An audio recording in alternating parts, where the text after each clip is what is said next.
നമ്മളുടെ പ്രവർത്തനങ്ങളിൽ ഹറാം വന്നുപോയി കഴിഞ്ഞാൽ അത് ഹറാമിലേക്കുള്ള നടത്തം കാണട്ടോ. പ്രത്യേകം ശ്രദ്ധിക്കണം. നമ്മളൊരു ഈ ഏത് സ്ഥലത്ത് പോയാലും ഹറാമായ രീതിയിലുള്ള സമ്പർക്കം ഉണ്ടാകാൻ പാടില്ല. ഒരു പക്ഷേ ഭർത്താവ് വിദേശത്ത് മറ്റൊക്കെയായതുകൊണ്ട് നിർബന്ധിത സാഹചര്യത്തിൽ നമ്മൾ പുറത്തിറങ്ങേണ്ടി വന്നാൽ പോലും ഇസ്ലാം കണിശമായി പറഞ്ഞ തീരുമാനങ്ങളിലായിരിക്കണം. സുബ്ഹാന റബ്ബി, നമുക്ക് എന്തെല്ലാം സൗകര്യങ്ങൾ റബ്ബ് നൽകിയിട്ടുണ്ട്. ഉമ്മമാരെ, എന്തെല്ലാം വലിയ വലിയ അനുഗ്രഹങ്ങൾ റബ്ബ് നൽകിയിട്ടുണ്ട്. ആ അനുഗ്രഹങ്ങളൊക്കെ മറന്നുകൊണ്ട് എന്നും ഹറാമായത് തന്നെ ചെയ്യേണ്ടതുണ്ടോ? പുറത്തിറങ്ങുന്ന സമയത്ത് റബ്ബ് പറഞ്ഞ് നിങ്ങൾ പുറത്തിറങ്ങുന്നതിന് കുഴപ്പങ്ങളൊന്നുമില്ല, നിങ്ങൾ മഹറമായ ഒരാളോട് കൂടെയാകണം കേട്ടോ. മാത്രവുമല്ല, നിങ്ങൾക്ക് തന്നെ ഒരു സുരക്ഷയാവുന്ന വിധത്തിലുള്ള വസ്ത്രങ്ങൾ ധരിച്ചുകൊണ്ടായിരിക്കണം പുറത്തിറങ്ങേണ്ടത്. എത്ര ഉമ്മമാരത് ശ്രദ്ധിക്കാറുണ്ട്. കല്യാണത്തിനും മറ്റുമൊക്കെ പോകുന്ന സമയത്ത് പ്രിയപ്പെട്ടവരെ, നമ്മൾ ഔറത്തുകൾ വേണ്ടതുപോലെ മറക്കാറുണ്ടോ? ആർക്കാ നമ്മൾ ഇത് കാണിച്ചു കൊടുക്കുന്നത്? ആര് കാണാനാണ് ഈ വേഷവിധാനങ്ങൾ നമ്മൾ സ്വീകരിച്ചിട്ടുള്ളത്? ഉമ്മ, രാത്രി ഒന്ന് കിടന്നുറങ്ങുമ്പോ ഒന്ന് ചിന്തിച്ചു നോക്കിക്കൂടെ? ഞാനതാ മരിച്ചുപോയാൽ, ഇന്നത്തെ രാത്രി ഞാനെങ്ങാനും മരിച്ചു കഴിഞ്ഞാൽ നിങ്ങൾ ഓർത്തു നോക്കൂ, നിങ്ങളുടെ മക്കൾ നിങ്ങളെ ഖബറിൽ വരുമോ? സുബ്ഹാനല്ലാഹ്, ഇന്നലെ ഞങ്ങളുടെ നാട്ടിൽ മരണം നടന്നു. പടച്ചറപ്പ് പുറത്തു കൊടുക്കുമാറാകട്ടെ. അദ്ദേഹത്തിന്റെ ഭാര്യ മരിച്ചിട്ട് 6-7 മാസം അല്ല 1 വർഷത്തോളമായിട്ടുണ്ടായിരുന്നുള്ളൂ. ഇന്നലെ അയാൾ മരിച്ചു. അയാൾക്ക് 2-3 മക്കളുണ്ട്, നല്ല മക്കളുണ്ട്. ആ മക്കൾ അയാളെ ഖബറിൽ കിടന്നു കൊടുത്തിട്ടില്ല. അവരുടെ ഉമ്മ മുമ്പ് മരിച്ചപ്പോ മക്കൾ പുറത്തു നിന്ന് കണ്ണീരൊലിപ്പിക്കുക എന്നതല്ലാതെ ആ ഉമ്മയുടെ ഖബറിൽ കിടന്നു കൊടുത്തിട്ടില്ല. നിങ്ങളുടെ ഖബറിൽ നിങ്ങളുടെ ഭർത്താവ് കിടക്കാൻ വരൂല. നിങ്ങൾ പക്ഷേ മരിച്ചു കഴിഞ്ഞാൽ ഭർത്താവ് മറ്റൊരു ഭാര്യയുമായിട്ട് വിവാഹത്തിലാകാൻ സാധ്യതയുണ്ട്. അങ്ങനെ പല സമയങ്ങളിൽ നമ്മൾ കേട്ടിട്ടുണ്ടല്ലോ. അതുകൊണ്ട് ജീവിക്കും നമുക്ക് വേണ്ടിയാകണം, ആർക്കോ വേണ്ടി ജീവിക്കലല്ല, ആളുകൾക്ക് വേണ്ടിയുള്ള ജീവിതമല്ല. നമ്മുടെ ഖബറിൽ നമ്മളൊറ്റക്കാകും എന്നുള്ള ചിന്തയിലുള്ള ജീവിതം നടത്തിക്കോ. റബ്ബ് നമ്മെ സഹായിക്കട്ടെ. അതുകൊണ്ട് ഈ റമദാൻ മാസമെങ്കിലും പുറത്തിറങ്ങുന്ന സമയത്ത് വേണ്ട വിധ പോലെ വേഷവിധാനങ്ങളൊന്ന് ധരിച്ചുകൂടെ? നമ്മളെ മക്കളെ ഒന്ന് പഠിപ്പിച്ചുകൂടെ? ഞാൻ പലപ്പോഴായിട്ട് ഓർക്കാറുണ്ട്, എത്ര പറഞ്ഞിട്ടും വഴുതു പറഞ്ഞിട്ടും നമുക്ക് മാറ്റം വരാത്തതിന്റെ അടയാളം പരിശുദ്ധ ഖുർആനിലൂടെ പടച്ചറബ് നമ്മെ ഓർമ്മപ്പെടുത്തുന്നുണ്ടെന്ന ഖുർആൻ പറഞ്ഞത് പറയുന്നു. ഞാൻ എന്റെ വക കൂട്ടി പറയല്ല. അതാ നരകത്തിലേക്ക് വേണ്ടിയിട്ട് ഒരുപാട് ആളുകളെ നമ്മൾ സൃഷ്ടിച്ചിട്ടുണ്ട് കേട്ടോ. ലഹും ഖുലൂബുൻ ലാ യഫ്ഖഹൂന ബിഹാ, ഹൃദയങ്ങളുടെ ചിന്തിക്കാൻ കഴിയുന്നില്ല.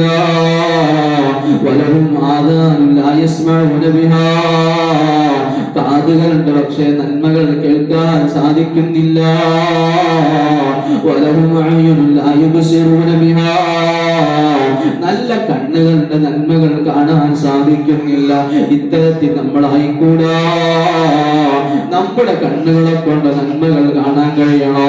നമ്മുടെ കാതുകളെ കൊണ്ട് നന്മകൾ ചിന്തിക്കാൻ കഴിയണോ? നന്മകൾ കേൾക്കാൻ കഴിയണോ? നമ്മുടെ അവയവങ്ങളെ കൊണ്ട് നന്മകൾ ചെയ്യാൻ കഴിയണം.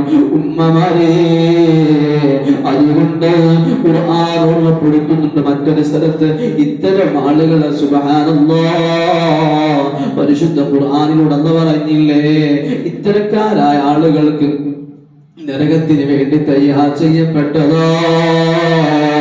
അവർ എത്ര പറഞ്ഞാലും മാറ്റം വരാത്തത്, ഞങ്ങൾക്ക് എത്ര വഴുത കേട്ടിട്ടും മാറ്റം വരുന്നില്ലേ?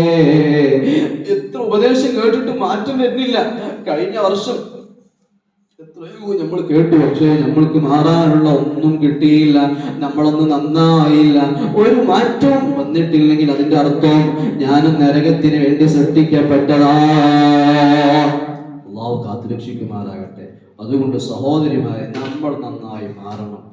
അങ്ങനെ മാറ്റങ്ങളില്ലാതെ നമ്മൾ ഈ മോശമായ രീതിയിൽ തന്നെ നടക്കുകയാണെങ്കിൽ എന്നോട് ദേഷ്യം പിടിക്കേണ്ട ഖുർആനിലുള്ള ആയത്താണ്.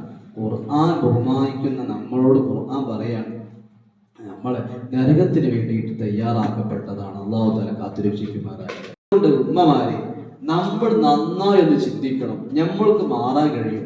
നമ്മൾ പഴയ രീതിയിലേക്ക് നമ്മുടെ ഉമ്മമാരൊക്കെ ജീവിച്ച ആ ഒരു പോയ സ്വർഗത്തിലേക്ക് നമുക്ക് പോകാൻ കഴിയും. അതിന് കുറച്ചൊരു അധ്വാനം നമ്മൾ ചെയ്യണം. ആ അധ്വാനം ചെയ്തു കഴിഞ്ഞാൽ നമുക്ക് എന്തായാലും രക്ഷപ്പെടാൻ കഴിയുമെന്ന് തീർച്ചയാണ്. ആ അധ്വാനങ്ങൾ ഏതൊക്കെ? അതാണ് ഞാൻ പറഞ്ഞത്. നമ്മളെ കണ്ണുകൊണ്ട് ഒരു അനാവശ്യം കാണൂല. തീരുമാനിച്ചു നോക്കി, എത്ര സിമ്പിളാണ്. എന്തെല്ലാം നന്മകൾ നമുക്ക് കാണാനുണ്ട്. അനാവശ്യത്തിന് കാണുന്നു. നമ്മുടെ കണ്ണുകൊണ്ട് സീരിയൽ എന്തിനു കാണുന്നു? ഹറാമാക്കിയ സിനിമ നമ്മൾ എന്തിനു കാണുന്നു? നമ്മൾ കാണുന്നല്ല കേട്ടോ. അങ്ങനെ മക്കൾ കാണുമ്പോൾ പറഞ്ഞു കൊടുക്കണം. നമ്മൾ കണ്ണിന്റെ അനുഗ്രഹങ്ങൾ വില എന്ന് മനസ്സിലാക്കണം. നിങ്ങളൊന്ന് പോയി പരിശോധിച്ചു. ഇന്നലെ ഞാൻ മെഡിക്കൽ എടുക്കാൻ വേണ്ടി പോയ സമയത്ത് വലിയ ലെൻസ് വെച്ച ആളുകൾ, സുബ്ഹാനല്ലാഹ്, അവരോട് ഡോക്ടർമാരല്ല മെഡിക്കൽ പാസ്സാകുമോ അല്ലേ ഉറപ്പ് പറയാൻ പറ്റൂല കേട്ടോ എന്ന് പറയുമ്പോൾ, നമ്മൾ കണ്ണ് കൊടുത്ത അല്ലല്ലേ ഓർക്കും കൊടുത്തത്. നമ്മൾ പോകുന്ന പോലല്ലേ ഓരും പോകുന്നത്. നമ്മൾ വളരുന്ന പോലല്ലേ ഓരും വളരുന്നത്. ഓരെന്തെങ്കിലും തെറ്റിയത് കൊണ്ടാണോ? അല്ല, നമ്മളെ കണ്ണിന്റെ വില മനസ്സിലാക്കി തരാൻ വേണ്ടി റബ്ബ് കൊടുത്തതാണ്. നമ്മളിങ്ങനെ നടന്നു പോകുന്ന സമയത്ത് കാലില്ലാതെ അരീക്കോട്ടങ്ങാടിയിലൂടെ വീൽ ചെയർ നടന്നുകൊണ്ടിരിക്കുന്ന സഹോദരന്മാരെ കാണാറില്ലേ? ഓരോരുത്തർ ദേശീയത കൊണ്ടൊന്ന് കാലിക്കാത്തതാണോ? അല്ല, നമുക്കൊരു പാടാകാൻ വേണ്ടിയിട്ടാണോ എന്നുള്ളൊരു ബോധം നമുക്ക് ഉണ്ടാകണം. നമ്മളെ പോലെ രണ്ട് കൈകൾക്കൊരു കുഴപ്പമില്ല. അതേസമയം കൈയിന്റെ ശേഷി നഷ്ടപ്പെട്ട ആളുകൾ കാണുമ്പോൾ നമുക്കൊരു ബോധം വേണം. അത് ഓന്റെ കുറവുകൊണ്ടല്ല, റബ്ബിനിട്ട്. ഇനിയിപ്പോ നമ്മളെ കുറെ നെയ്യപ്പം ഉണ്ടാക്കുന്ന സമയത്ത് ഒരു നെയ്യപ്പം കേടാണ് പോലെ അള്ളാഹു ഉണ്ടാക്കുന്ന സമയത്ത് ഒന്നും കേടായി പോയത് അങ്ങനെയാണോ? അല്ല. അങ്ങനെ അള്ളാഹു കേടെടുത്തി ഉണ്ടാക്കുന്ന ആളാണോ? അതുമല്ല. പിന്നെ എന്തിനു വേണ്ടിയിട്ടാണ്? നമുക്കൊരു പരീക്ഷണമായിട്ടാണ്. ആ ബോധം നമുക്കുണ്ടാകണം. ഉള്ളിലേക്ക് തട്ടണം. ഞാൻ ഈ പറയുന്നതൊക്കെ ഞാൻ വെറുതെ നീട്ടി പറയില്ല. നമ്മുടെ ഉള്ളിലേക്ക് ഇറങ്ങിയിട്ടില്ലെങ്കിൽ ഇതുകൊണ്ടൊരു ഫലവുമില്ല. അവസാനിപ്പിക്കട്ടെ.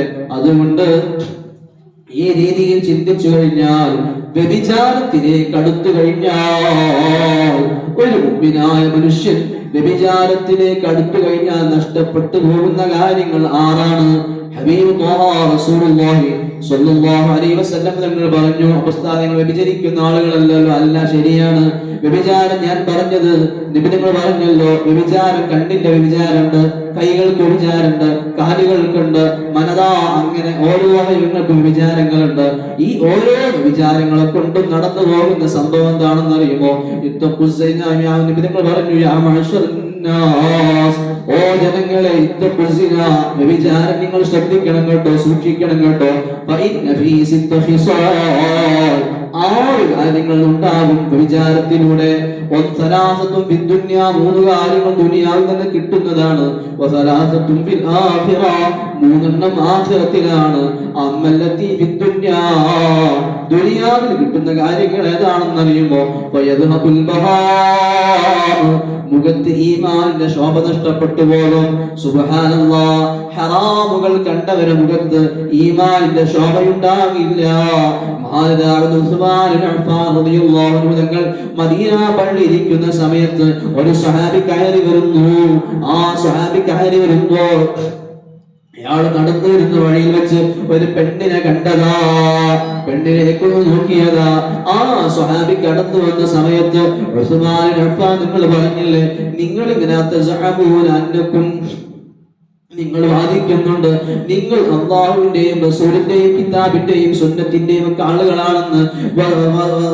അതേ സമയത്ത് നിങ്ങളുടെ മുഖത്ത് വ്യഭിചാരത്തിന്റെ അടയാളങ്ങൾ ഉണ്ടല്ലോ. ഇത് കേട്ട സമയത്ത് ആ സ്വഹാബി പറഞ്ഞു, മുത്തനബി വഫാത്തായിട്ട് വർഷങ്ങൾ കഴിഞ്ഞല്ലോ, ഇപ്പോഴും വഴി കിട്ടുന്നുണ്ടോ? ഞാൻ തെറ്റു ചെയ്തത് നിങ്ങൾ എങ്ങനെ അറിഞ്ഞു? ആ സമയത്ത് ഉസ്മാൻ അഫ്ഫാൻ നിങ്ങൾ പറഞ്ഞ സൗടുത്ത സംഭവം മഹാന്മാർ രേഖപ്പെടുത്തി വെച്ചിട്ടുണ്ട്. ഒരാൾ ഹറാമ് കണ്ടാൽ മുഖത്ത് നോക്കിയാൽ ആത്മജ്ഞാനികൾക്ക് പരിശോധിച്ചാൽ മനസ്സിലാക്കാൻ സാധിക്കും. അതുകൊണ്ട് ഉമ്മമാരെ, നമ്മുടെ ഈമാനിന്റെ പ്രഭ നഷ്ടപ്പെട്ടു പോകും. ഈമാനിന്റെ പ്രഭ നഷ്ടപ്പെട്ടു പോയാൽ പിന്നെ ഹറാമുകൾ കാണുന്നതിന് പ്രയാസം വരൂല, തെറ്റുകൾ ചെയ്യുന്നതിന് പ്രയാസം തോന്നൂല. നിങ്ങളിങ്ങനെ ഓരോരുത്തരും വിളിച്ചൊന്ന് പഠിച്ചു നോക്കൂ. കളവ് നടത്തിയ ആളുകൾ ആദ്യം കട്ടെടുക്കുന്ന സമയത്ത് അവൻ പേടിച്ചുകൊണ്ടാ കട്ടെടുത്തിട്ടുള്ളത്. ആരെങ്കിലും ഒക്കെ അറിയുമോ എന്ന് പേടിച്ചിട്ടാ കളവ് നടത്തിയത്. അതേ സമയത്ത് ആ കളവ് തുടർന്നു പോയാൽ പോലീസ് ജയിലിൽ കടന്ന പിന്നെ ഓനെ പറയും, പിറ്റത്തെ പറയും കുഴപ്പമില്ല, എത്ര ആൾക്കാരുണ്ട് അവിടെ എന്നായി. പിന്നെ ഏത് സമയത്ത് പുറത്തിറങ്ങാൻ കക്കുന്നു. ഈ രീതിയിൽ ഈമാൻ നഷ്ടപ്പെട്ടു പോയാൽ തെറ്റുകൾ ചെയ്യാൻ മടി തോന്നുകയില്ല. അല്ലാഹു നമ്മെ കാത്തുരക്ഷിക്കുമാറാകട്ടെ. അതുകൊണ്ട് നമ്മുടെ ഹൃദയത്തിൽ ഈമാനിന്റെ ശോഭ നഷ്ടപ്പെട്ടു പോകരുത്. ഈമാനല്ലേ നമ്മളെ തെറ്റിന് തൊട്ട് അകറ്റി നിർത്തുന്നത്. സുബ്ഹാനല്ലാഹ്, ഈ അടുത്തൊരു മനുഷ്യൻ, അതാ യുക്തിവാദികൾ പെട്ട നേതാവ്, അവൻ ഫേസ്ബുക്കിൽ മറ്റും പോസ്റ്റ് ചെയ്തൊരു പോസ്റ്റ് ഞാൻ ഇങ്ങനെ വായിച്ചപ്പോ സുബ്ഹാനല്ലാഹ്, അവന്റെ പൊന്നുമ്മ മരിച്ചതാണ്. പൊന്നുമ്മ മരിച്ചപ്പോൾ മാനുഷികമായ പരിഗണന കൊടുക്കൂലേ സഹോദരന്മാരെ? നമ്മുടെ ഉമ്മ മരിച്ചാൽ നമുക്ക് എത്ര സങ്കടം ഉണ്ടാകും, നമ്മുടെ ഉമ്മ മരിച്ചാൽ നമുക്ക് എത്ര വിഷമം ഉണ്ടാകും. അത് ഏത് മതമാണെങ്കിലും എല്ലാവർക്കും വിഷമം ഉണ്ടാകൂലേ? ആ ചങ്ങായി ഉമ്മ മരിച്ചപ്പോ എഴുതി വെച്ചത് എന്താണെന്നറിയുമോ? എന്റെ തൊള്ള കൊണ്ട് പറയാൻ പറ്റാത്ത വാക്കുകളാണ്. ഈ രീതിയിൽ മനുഷ്യനെ തെറ്റുകളെ തൊട്ട് സംരക്ഷിക്കുന്നത് ഈമാനല്ലേ ഉമ്മ? നമ്മുടെ മക്കളൊക്കെ അതിൽ നിന്ന് വിട്ടുപോയി കൊണ്ടിരിക്കുന്നുണ്ടെന്ന ദുഃഖ സത്യം നമ്മൾ മനസ്സിലാക്കണം. ഈമാൻ ഇന്ന് പഴഞ്ചൻ മോഡലാകുന്നു എന്ന് ആളുകൾ പ്രചരിപ്പിച്ചുകൊണ്ടിരിക്കുന്നുണ്ട്. അതുകൊണ്ട് അത് നഷ്ടപ്പെടാതിരിക്കാൻ നമ്മുടെ കയ്യിൽ വെളിച്ചമുണ്ടെങ്കിലല്ലേ വെളിച്ചം പകർന്നു കൊടുക്കാൻ കഴിയോ? നമ്മളതാ ഒരു ഇരുണ്ട റോട്ടിലൂടെ കടന്നു പോകുമ്പോ നമ്മുടെ കയ്യിൽ വെളിച്ചമൊന്നുമില്ലെങ്കിൽ നമ്മൾ മക്കളും വെളിച്ച ഇരുട്ടിലാണ് സഞ്ചരിക്കുന്നതെങ്കിൽ ഇരുട്ടത്ത് നമ്മൾ തപ്പിത്തടഞ്ഞ് എവിടെങ്കിലും പോയി ചാടി വീഴുന്നത് പോലെ നമ്മുടെ ഹൃദയത്തിൽ ഈമാന്റെ പ്രഭയില്ലെങ്കിൽ എങ്ങനെ മക്കൾക്ക് പകർന്നു കൊടുക്കാൻ സാധിക്കും? അതുകൊണ്ട് ഈ ദിവസം നിങ്ങൾ വഴുതി വെക്കാൻ വന്നപ്പോ നിങ്ങൾക്കൊരു ഉപകാരം ഉണ്ടാകാൻ വേണ്ടി മാത്രമാ പറയുന്നത്. കുറ്റപ്പെടുത്തലുകളാണെന്ന് തോന്നരുത് കേട്ടോ. നിങ്ങൾ ഈമാൻ രക്ഷപ്പെടാൻ വേണ്ടിയിട്ട് ഓർമ്മപ്പെടുത്തുന്നു. ഹറാമുകളിലേക്ക് കണ്ണുകൾ എത്തിക്കല്ല, ഹറാമുകളിലേക്ക് നടക്കല്ല.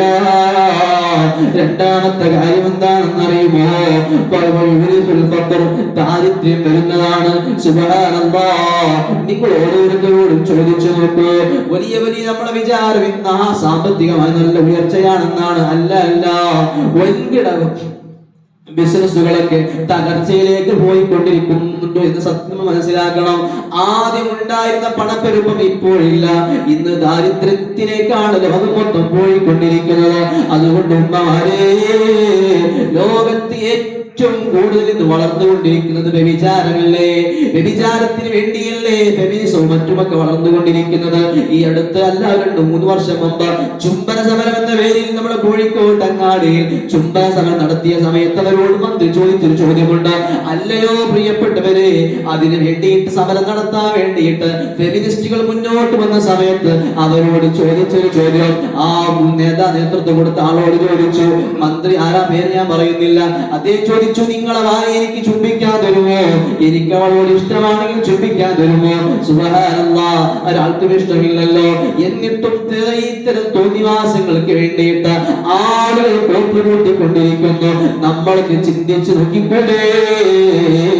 ദാരിദ്ര്യം വിട്ടുമാറുകയില്ല, എത്ര ഉണ്ടായാലും തികയില്ല. അല്ലാഹു നമ്മെ കാത്തുരക്ഷിക്കുമാറാകട്ടെ. മൂന്നാമത്തെ കാര്യം, വയസ്സിലിറങ്ങിപ്പോകും. പണ്ട് കാലങ്ങളിലുള്ള പ്രായം ഇപ്പോൾ ആളുകൾക്കുണ്ടോ? ആദ്യകാലങ്ങളിൽ എനിക്ക് ഓർമ്മയുണ്ട്, ഞാനൊക്കെ ചെറുതായ സമയത്ത് 60 മരിക്കൽ അത്യപൂർവമായ ആളുകൾ മാത്രമാണ്. അതേ സമയത്ത് ഇന്ന് 60 പിന്നിട്ട് ആളുകൾ മരിക്കൽ അത് വളരെ കുറവാണ്. 60 വയസ്സ് ജീവിക്കുക വളരെ കുറവാണ്. ഇന്ന് 40, 50, 30 വയസ്സുകളിൽ മരിച്ചു പോവുകയല്ലേ?